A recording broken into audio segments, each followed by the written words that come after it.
છો? આટલા બધા કંટાળી ગયેલા કા લાગો છો? કાંઈ નહીં એલા, રાતના 11 વાગ્યા સુધી ઓફિસનું કામ અને ફ્રેશ થવા માટે મૂવી જોઉં ત્યાં તો 2 વાગી જાય તો પણ ઊંઘ ન આવે. તો આવું થઈ જાય. તને શું થયું?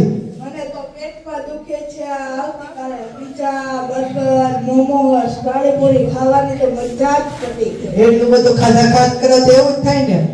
તને શું થયું? કાંઈ નહીં, રાતના દિવસો નબળાઈ આવી ગઈ છે. શરીરમાં તકલીફ થાય છે. ડોક્ટરે મને કહ્યું કે મેડિકલ રિપોર્ટ કરાવવાનો છે. મને એવું લાગે છે મેડિકલ રિપોર્ટ કરાવું કે નહીં. એટલો બધું વ્યસન કરો, બીડી સિગારેટ પીવો તો એવું જ થાય ને યાર.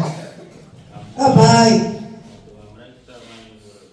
તને શું થયું? ભાઈ દેખના ફોન માં સ્કૂલે આપણે જવાબ નથી આપતા. ભાઈ ફોન આપો ને. ખાવતા ખાતા એમ ન કરવાનું હોય. ફોન પેટમાં શું જાય એ જ ન ખબર પડે કાંઈ. તમે તમારું કામ કરો ને. તમારા બધાને એક જ કારણ છે, અનિયમિતતા.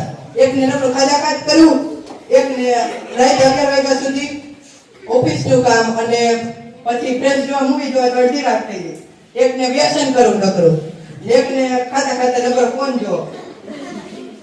એટલે આ બધી વસ્તુઓના કારણે તમારા શરીર ઉપર અસર કરે છે. એટલે જ કહે છે હેલ્થ ઇઝ વેલ્થ. અસ્તુ.